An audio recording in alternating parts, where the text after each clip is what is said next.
Calling to order the first workshop of the Board of Commissioners. Today is Thursday, January 16th at 11 a.m. I am joined with the other two commissioners here. This is our first workshop to let anybody bring before us anything that we didn't cover in our meeting or anything that's on their mind going on in the county that we can possibly help them with. So that being said, anybody who wishes to address the board, please raise your hand. You have 5 minutes. After stating your name and address for the record. This meeting is being recorded, just so you know. And is there anybody out there that would like to come up and talk? No takers? We tell some jokes? Oh, we'll have the our county auditor. It's always good to see him.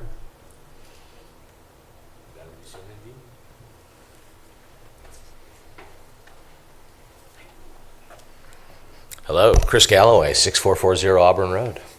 I just wanted to alert the board that the tax calculations were completed and certified on Monday, and that information has been transmitted to the treasurer, who has already processed those and is in the works of getting tax bills out. So if you are asked that, and for the public's own edification, we get a lot of calls, emails, when are these coming? Treasurer is working on that now, and I believe they are already at the printer, so they are being processed. So I would say to folks, look for those late next week to be arriving in mailboxes with due date sometime in late February. I will have for you probably some numbers and some analysis on the completion of the sexennial either next Thursday or the Thursday after. I apologize, we just got it all done, so I don't have solid numbers to give you on terms of the tax impact countywide, district by district. We are working on updating, as we did in our triennial, a tax dashboard that the public will be able to go in and access and look at their neighborhood, look at their taxing district, see what their percentage increase in property value was versus their increase in their actual property taxes. At first blush, it does appear that the average residential tax increase across the county is about 14%. Maybe 14 point something. That's the average. There are a number of people whose taxes, as I had mentioned, are going down. And that's because of the equalization process.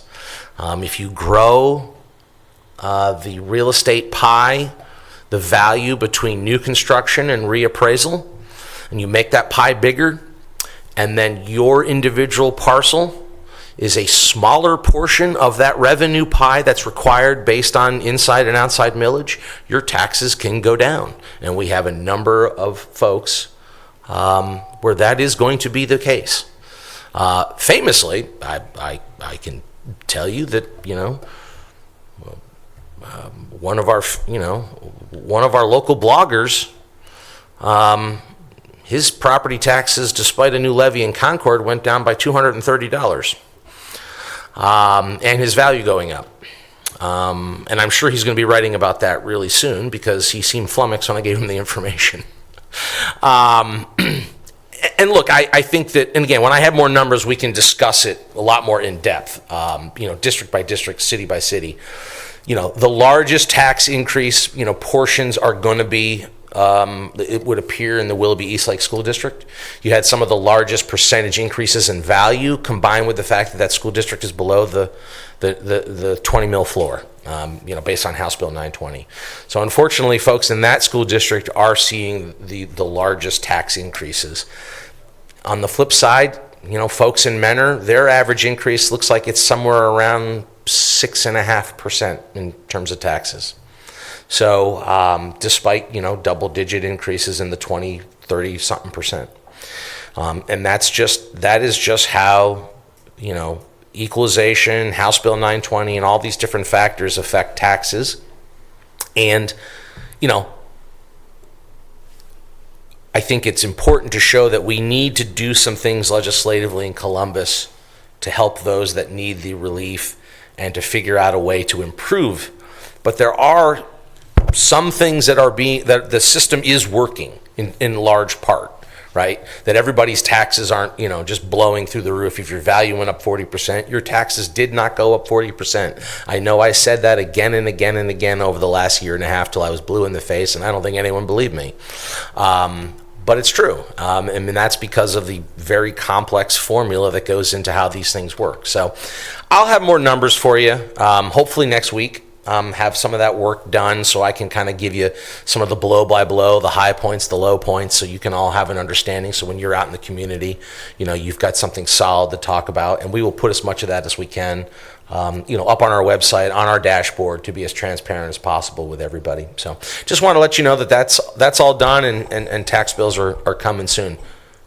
Questions? Thank you, Auditor Galli. While we have you in the hot seat, Yeah. I know that at our CCAO, we're looking for ideas at the legislature to have them pass some laws. But in talking with a lot of school superintendents, a lot of township trustees and stuff, it's a very complicated issue because you can change one thing and the ramifications affect everybody differently. Yep. Is there anything that comes out of your organization that they have any ideas that we see in other states? Or We got a whole bunch of ideas, and we have been working overtime with members of the legislature to implement some of those. I mean, just yesterday, because they're getting ready to go into retreat and stuff, I was talking with their finance people in the Senate about things like the Budget Commission and some other stuff, because they have some serious interest in some of the things that the auditors are proposing.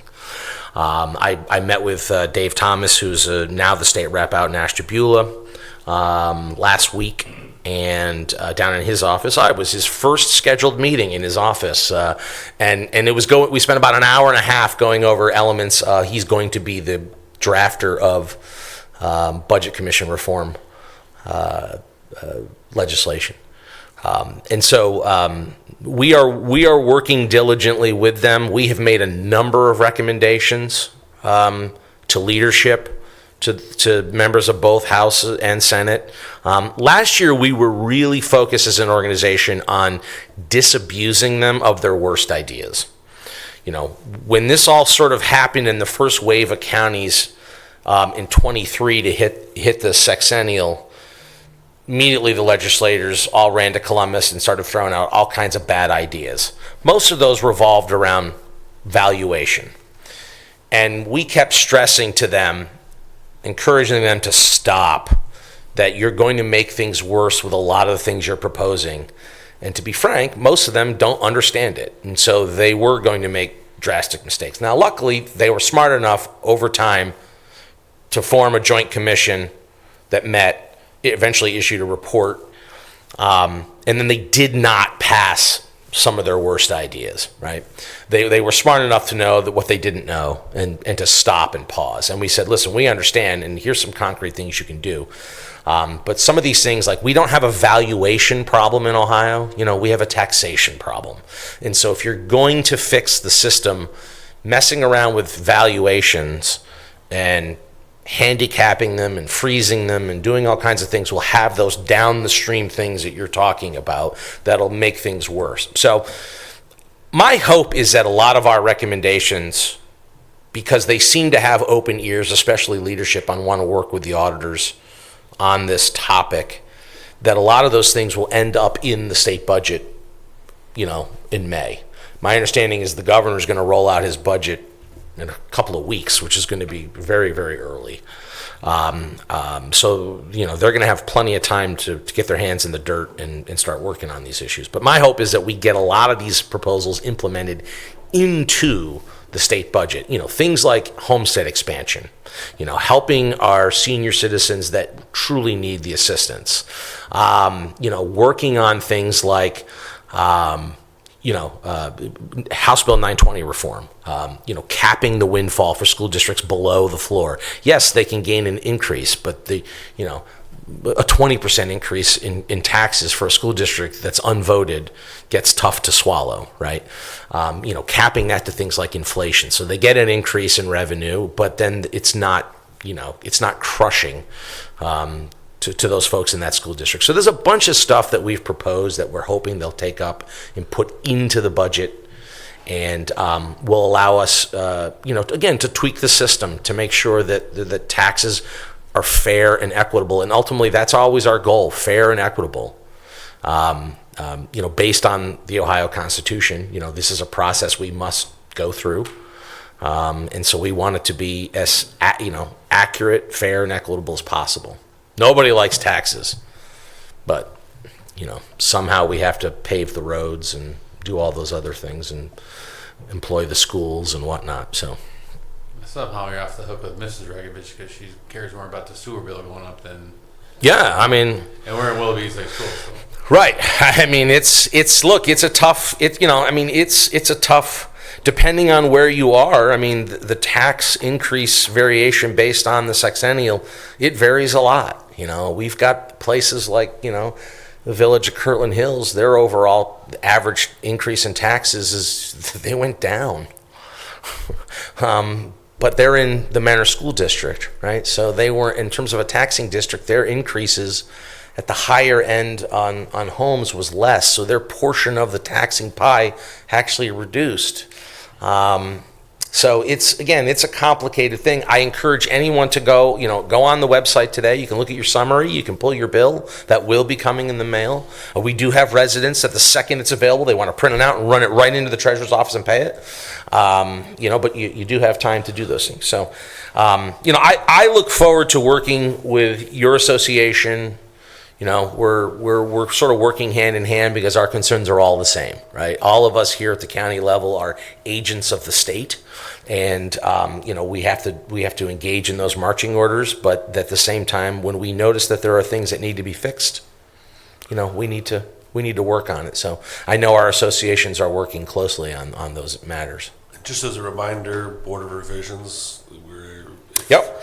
So folks want to appeal or dispute their property valuation, they have until. So thank you for the reminder.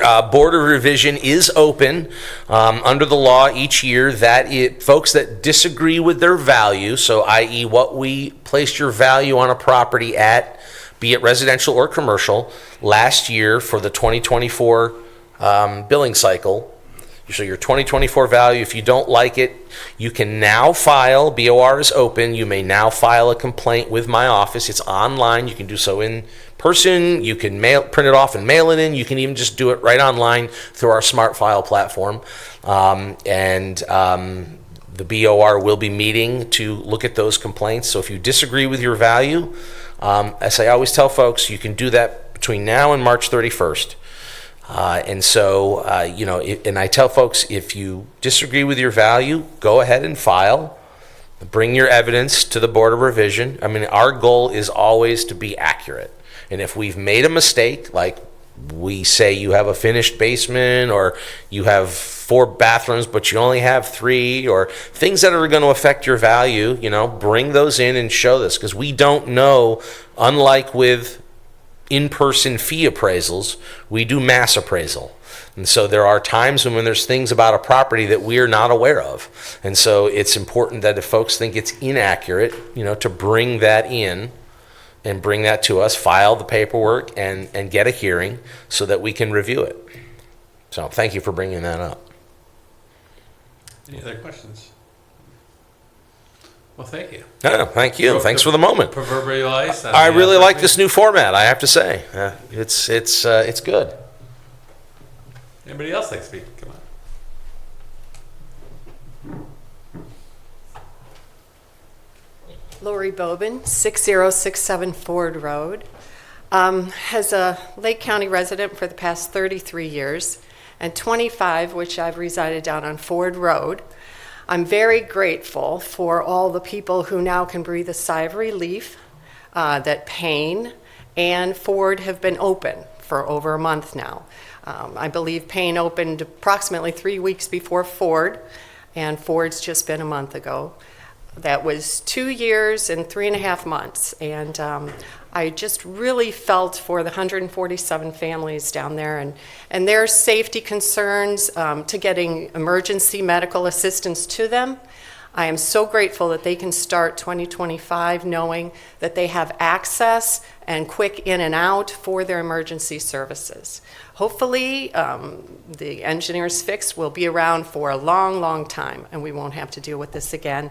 And even with Blair being compromised, it's not as emergency of a situation as it would have been with Payne and Ford also blocked off, especially for us out there, where it is quite a long roundabout to get to someone with those roads all have been closed for that long amount of time. So thank you. We're happy to see that open also, and we are doing Blair next, right, or the slope? Yeah, there's a revetment project, I believe. Yeah, we decided, I think I next signed it week, yesterday. yeah. Sorry, come on up.